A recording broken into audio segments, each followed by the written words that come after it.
nous avons besoin de dizaines de milliers d'ingénieurs. Nous avons besoin d'ingénieurs dans l'industrie, nous avons besoin d'ingénieurs dans les technologies de l'information, nous avons besoin d'ingénieurs comme développement de génie logiciel ou des télécoms, mais nous avons besoin aussi de gens qui ont reçu cette formation d'ingénieurs et qui pourront demain s'adapter à des sujets qui ne sont pas pointus, mais des sujets qui sont transverses.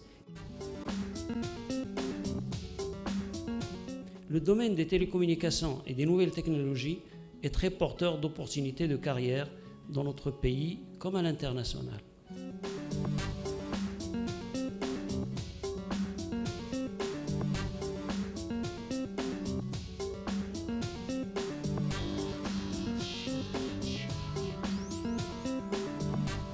Cher Topin, il faut savoir que le secteur des technologies de l'information aujourd'hui au Maroc représente 9% du produit intérieur brut de notre pays avec une croissance annuelle de 11%.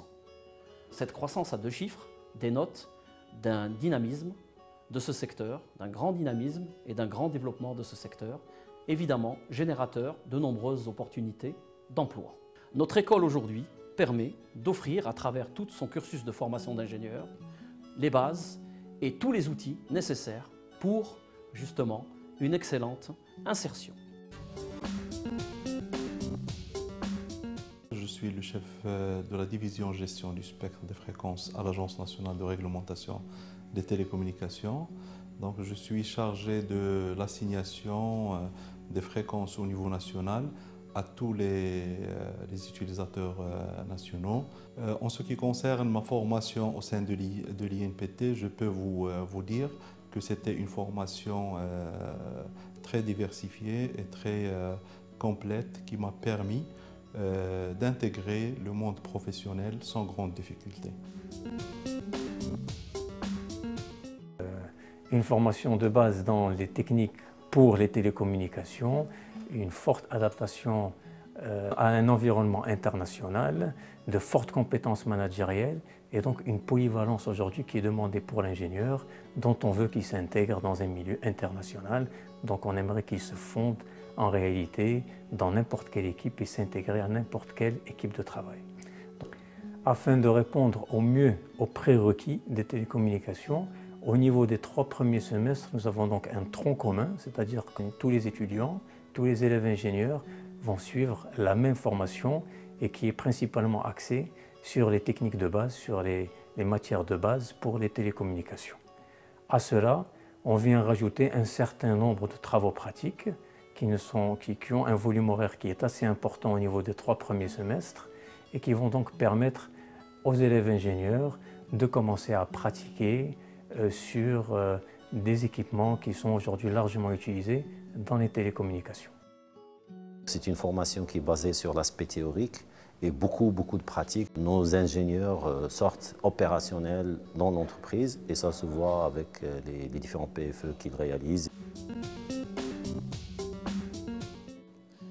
Les objectifs de nos recherches et développement au sein de l'INPT, c'est de former les ingénieurs en recherche pour développer bien sûr des nouvelles technologies ou d'améliorer des technologies dans le domaine des télécommunications.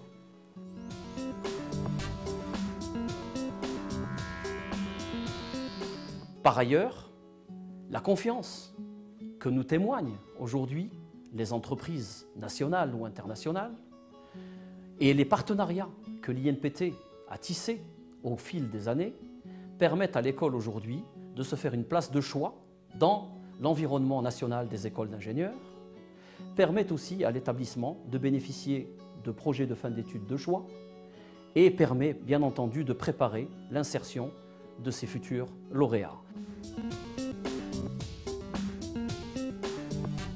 Zouhair El-Khedissi, je suis lauréat de l'INPT, promotion 99.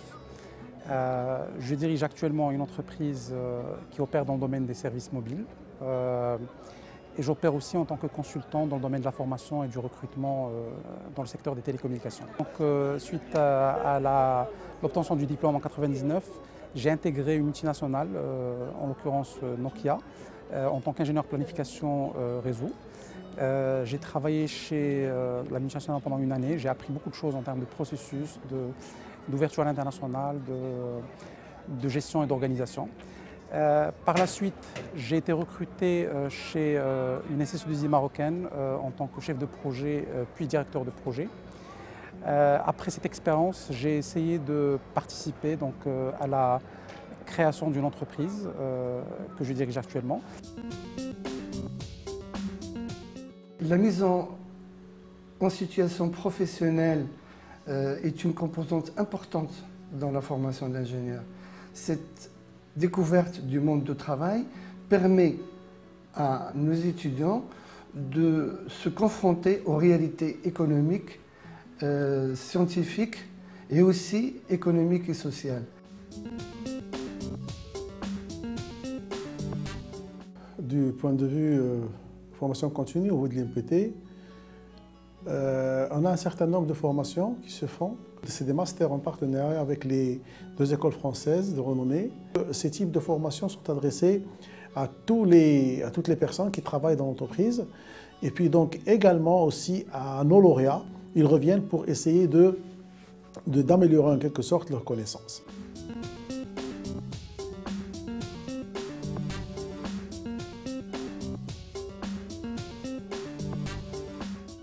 Je suis Kausa Hafdi, j'ai 21 ans et je suis étudiante en 2e année à l'IMPT. J'étais classée 35e en CNCMP et j'ai donc intégré cette école qui forme des ingénieurs en télécom, un domaine que j'ai toujours aimé. En venant ici, j'ai découvert que la réalité dépassait le rêve et qu'il ne s'agissait pas tout simplement d'une formation d'excellence, mais aussi d'un coaching permanent qui vise à améliorer nos personnalités. Comment cela c'est-il possible? L'IMPT, c'est un monde totalement différent. On fait du parascolaire, on pratique du sport, on établit des connaissances, un réseau professionnel et personnel et bien sûr on suit nos cours. Le bureau des étudiants chez nous est une association indépendante reconnue par l'État et qui a son propre budget, sa conception et ses planifications. Cette entité touche le domaine pédagogique à travers son comité pédagogique. Elle s'occupe aussi de l'organisation et le financement de la quasi-totalité des activités parascolaires. L'IMPT est considéré parmi les écoles leaders en parascolaire.